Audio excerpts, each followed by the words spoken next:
పేదలు ఎప్పుడెప్పుడా అని ఎదురు చూస్తున్న సన్నబియ్యం పంపిణీ ప్రారంభం కానుంది. ఈ పథకానికి రాష్ట్ర ప్రభుత్వం నేడు సూర్యాపేట జిల్లా హుజూర్ నగర్లో శ్రీకారం చుట్టబోతోంది. పేదలకు రేషన్ కార్డులపై దొడ్డు బియ్యం స్థానంలో సన్నబియ్యం ఇస్తామని రాష్ట్రంలో ప్రధాన పార్టీలన్నీ సంవత్సరాలుగా చెబుతున్నాయి. గత అసెంబ్లీ ఎన్నికల మున్సిపాలిటీలోనూ కీలక హామీగా చేర్చాయి. అధికారంలోకి వచ్చిన కాంగ్రెస్ ప్రభుత్వం గత ఖరీఫ్లో క్వింటాలు 500 బోనస్లు అదనంగా చెల్లించి రైతుల నుంచి 24 లక్షల టన్నుల సన్న వడ్లను సేకరించింది. వాటిని మిల్లింగ్ చేయించగా వచ్చిన బియ్యాన్ని రేషన్ లబ్ధిదారులకు ఏప్రిల్ 1వ తేదీన పంపిణీ చేయబోతుంది.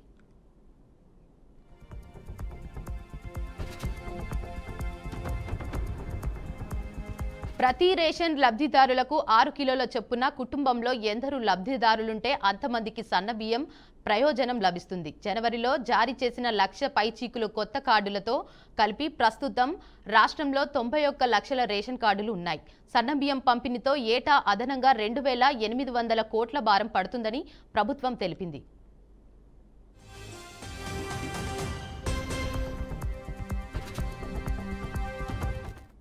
ఇక దీనిపై మరింత సమాచారాన్ని మా ప్రతినిధి శ్రీనివాస్ అందిస్తారు. Srinivas, good morning Devika. తెలంగాణలోని ఒక్కసారిగా ప్రభుత్వం వచ్చిన తర్వాత పూర్తి స్థాయిలోని పేదలకు, ఎవరైతే నిరుపేదలకు తెల్ల రేషన్ కార్డు ఉంటుందో వారికి ఇంట్లో సంబంధించినటువంటి సరుకులే కానీ సంబంధించినటువంటి బియ్యం చూసుకున్నట్లయితే, గతంలో చూసుకున్నట్లయితే సన్న బియ్యం ఇవ్వక ఇబ్బంది పడ్డటువంటి కుటుంబాలు అనేక మంది నిరుపేద కుటుంబాలు వైట్ రేషన్ కార్డు ఉన్నటువంటి పరిస్థితి. కానీ నేడు ప్రభుత్వం నూతనంగా ఏర్పడ్డ తర్వాత ఒక్కసారిగా పేద ఇంటి కళలు నెరవేర్చడం కొరకు పేదవాడికి బుక్కెడు అన్నం ప్రశాంతత తినాలనే ఉద్దేశంతో ప్రభుత్వం పూర్తి స్థాయిలోని సన్న బియ్యం పంపిణీకి సంబంధించినటువంటి రేషన్ కార్డుకు ఈ రోజు శ్రీకారం చుట్టనున్నారు. దీనికి సంబంధించి తెలంగాణలోనే హుజూర్నగర్ నియోజకవర్గంలోని ముఖ్యమంత్రి రేవంత్ రెడ్డి ప్రారంభించనున్నారు ఈ రోజు సాయంత్రం.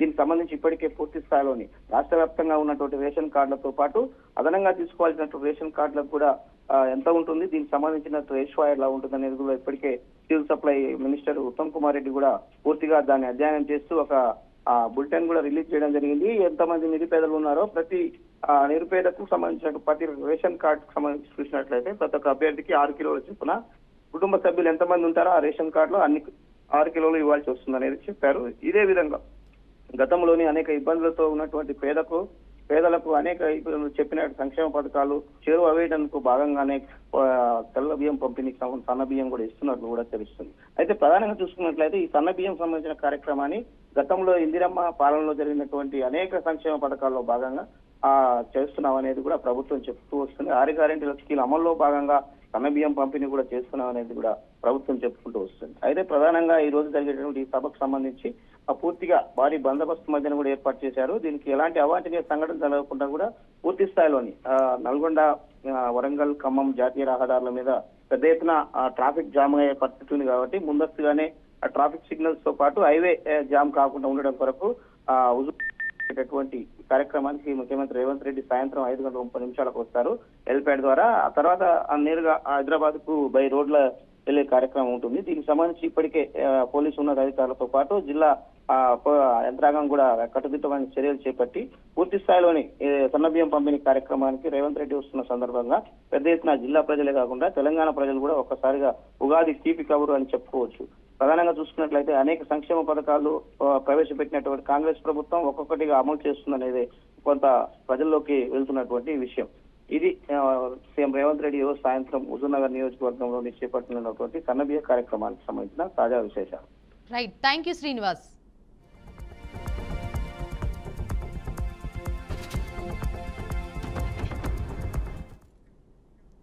ఉగాది పర్వదినాన్ని పురస్కరించుకొని ఇవాళ ఉదయం 9:30 తుమ్మలమ్మపల్లి కళాక్షేత్రంలో ఆంధ్రప్రదేశ్ రాష్ట్ర ప్రభుత్వం ఆధ్వర్యంలో ఉగాది వేడుకలు జరగనున్నాయి.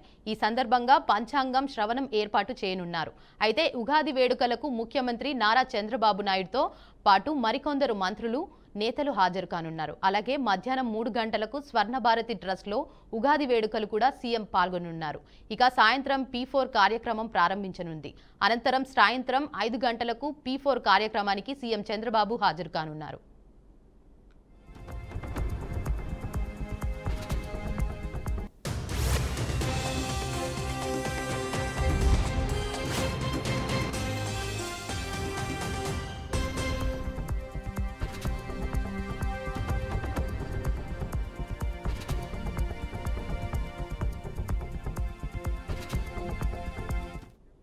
ఉగాది పర్వదినాన్ని పురస్కరించుకుని ఇవాళ ఉదయం 9:30 తుమ్మలమ్మపల్లి కళాక్షేత్రంలో ఆంధ్రప్రదేశ్ రాష్ట్ర ప్రభుత్వం ఆధ్వర్యంలో ఉగాది వేడుకలు జరగనున్నాయి. ఈ సందర్భంగా పంచాంగం శ్రవణం ఏర్పాటు చేయనున్నారు.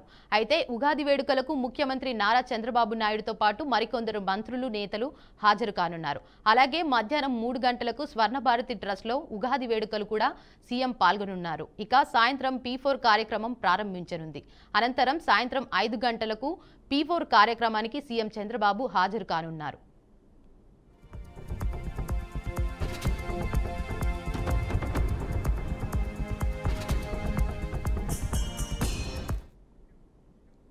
తెలుగు రాష్ట్రాల్లో ఉగాది సంబరాలు మొదలైన వేళ ప్రైవేట్ ట్రావెల్స్ బస్సు యాక్సిడెంట్కు గురి కావడం తీవ్ర విషాదాన్ని నింపింది. ఆంధ్రప్రదేశ్ నుంచి వస్తున్న ప్రైవేట్ ట్రావెల్స్ బస్సులు లారీని ఢీకొట్టడంతో ఘోర ప్రమాదం చోటు చేసుకుంది. ఇవాళ తెల్లవారుజామున రంగారెడ్డి జిల్లా షాద్నగర్ నియోజకవర్గం కొత్తూరు బైపాస్ జాతీయ రహదారిపై ప్రమాదం జరిగింది. కడప జిల్లా బద్వేల్ నుండి వస్తున్న BCVR ట్రావెల్స్కు చెందిన ఓల్వా బస్సు ముందు వెళ్తున్న లారీని వెనుక నుండి బలంగా ఢీకొనడంతో ప్రమాదం చోటు చేసుకుంది. ముందు వెళ్తున్న లారీ ఒక్కసారిగా బ్రేక్ వేయడంతో వెనకాలే ఉన్న బస్సు ఢీకొన్నట్లు ప్రత్యక్ష సాక్షులు తెలిపారు. ఈ ప్రమాదంలో బస్సు డ్రైవర్తో పాటు 10 మంది ప్రయాణికులు తీవ్ర గాయాలయ్యాయి. క్షతగాత్రులను శంషాబాద్ హాస్పిటల్కు తరలించారు. బస్సు క్యాబిన్లో ఇరుక్కుపోయిన డ్రైవర్ను పోలీసులు చాలాసేపు శ్రమించి క్రేన్ వెల్డింగ్ కట్టర్ల సహాయంతో బస్ ఫ్రేమ్ను తొలగించి వెలికి తీశారు. ఎట్లా జరిగింది ప్రమాదం? ఏం జరిగింది మనకు తెలియదు. పండుకొని ఉన్నాం కదా, అద్దాలన్నీ పగిలిపోయినాయి లోపల. ఓకే. అద్దాలకు ఈ కన్ను. ఓకే. ఇక్కడ హైదరాబాద్ వెళ్తారా మీరు? హైదరాబాద్. ఎక్కడి నుండి వస్తుంది బస్ ఇది? బద్వేల్ నుంచి. బద్వేల్ నుంచి. ఓకే. బద్వేల్ నుంచి హైదరాబాద్ వస్తాం. బద్వేల్ నుంచి హైదరాబాద్. ఓకే. ఎలా జరిగింది ఇది? దీని వెనకనే మేము వస్తున్నాం. వెళ్తా పూర్తిగా స్లో అయిపోయినాడు. ఓకే. స్లో అయిపోయినాడు. మా మంచి ఆడికి బ్రేక్ కొట్టినాడు, అది కంట్రోల్ కాలేదు వచ్చి. తెలుగు ప్రజలకు జనసేన పార్టీ అధినేత ఆంధ్రప్రదేశ్ డిప్యూటీ సీఎం పవన్ కళ్యాణ్ ఉగాది పండుగ శుభాకాంక్షలు చెప్పారు. ఈ మేరకు సోషల్ మీడియా వేదికగా ప్రకటన విడుదల చేశారు. పండుగలు, ఆచార్య వ్యవహారాలు, సంస్కృతి సాంప్రదాయాలు, కళలు జాతిని సజీవంగా నిలుపుతాయి. మన ముంగిళ్లకు వచ్చిన ఉగాది తెలుగువారి వారసత్వపు పండుగ. విశ్వాసపు అనే గాంధర్వుడు పేరుతో వచ్చిన ఈ ఉగాది పండుగ తరుణాన తెలుగు ప్రజలందరికీ హృదయపూర్వక శుభాకాంక్షలు. జీవితం కష్ట సుఖాల సమ్మేళనం. మన ఉగాది పచ్చడిని అందుకు సాంకేతంగా భావిస్తాము. గత ప్రభుత్వ పాలన కష్టాలమయమైపోగా ఇప్పుడు ప్రజలకు సుఖాలను అందించే మంచి పాలన ఆంధ్రప్రదేశ్లో ప్రజల ముంగిటకు వచ్చింది. చైత్రమాసపు శోభతో వసంతాన్ని మోసుకువచ్చిన శ్రీ విశ్వనామ ఉగాది తెలుగు లోగిళ్లను సిరి సంపదలతో పచ్చగా ఉంచాలని మనస్ఫూర్తిగా ఆకాంక్షిస్తున్నాను అని ఉప ముఖ్యమంత్రి పవన్ కళ్యాణ్ పేర్కొన్నారు.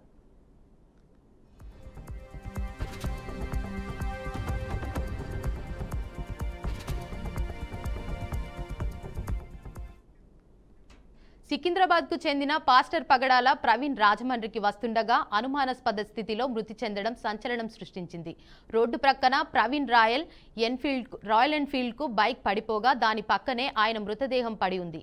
అయితే ఆయన మృతికి కారణాలు ఏంటన్నది పోస్టుమార్టంకు సంబంధించిన పూర్తి నివేదిక వచ్చిన తర్వాత చెప్పగలమని ఏపీ పోలీసులు అంటున్నారు.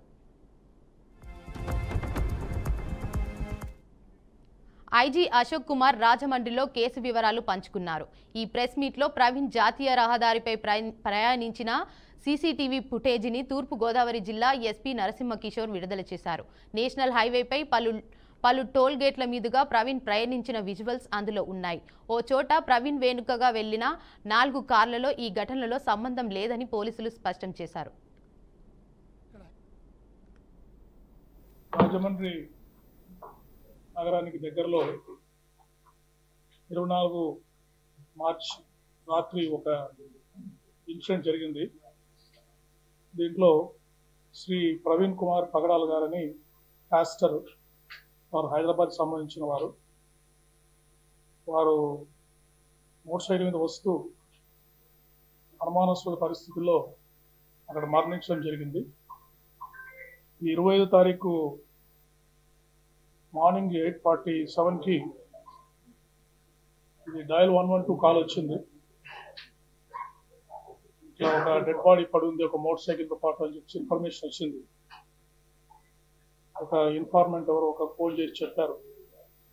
ఆ ఇన్ఫర్మేషన్ మీద అక్కడికి పోలీస్ స్టాఫ్ వెళ్ళి వారిని ఎగ్జామిన్ చేసి అక్కడ సీన్ ఆఫ్ అఫెన్స్కి వెళ్ళి అక్కడ పడి ఉన్న మోటార్ సైకిల్ ఒక డెడ్ బాడీని ఎగ్జామిన్ చేయడం జరిగింది.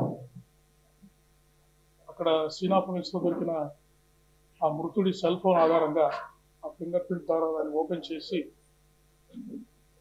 అక్కడ బంధువులని ఆ ఫోన్లో ఒకరు దొరికిన నంబర్స్తో మాట్లాడి వాళ్ళ ఫ్రెండ్స్ తోటి బంధువులతోటి మాట్లాడితే చనిపోయిన వ్యక్తిని శ్రీ ప్రవీణ్ కుమార్ పగడాల పాస్టర్గా దాన్ని గుర్తించడం జరిగింది.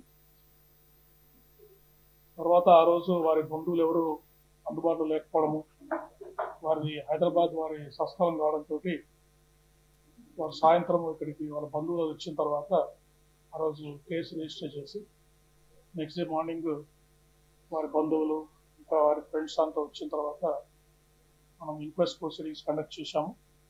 ఎంఆర్ఓ గారు ఈ ప్రతి ఒక్కరూ ఈ మృతి మీద మాకు కేసీఆర్ దృష్టి మొత్తం కాళేశ్వరం ప్రాజెక్టుపైనే ఉందని అన్నారు.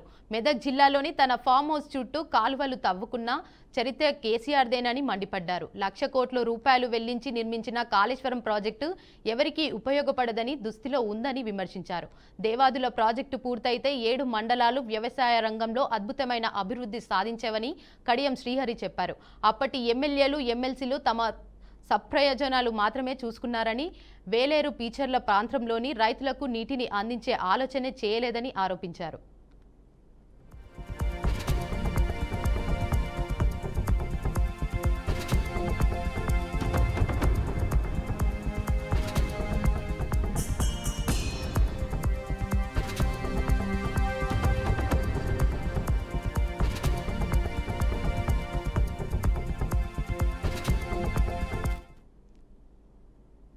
తెలంగాణ భవన్లో నేడు ఉగాది వేడుకలు ఘనంగా నిర్వహించనున్నారు. ఈ వేడుకలను బీఆర్ఎస్ వర్కింగ్ ప్రెసిడెంట్ కేటీఆర్ హాజరు కానున్నారు.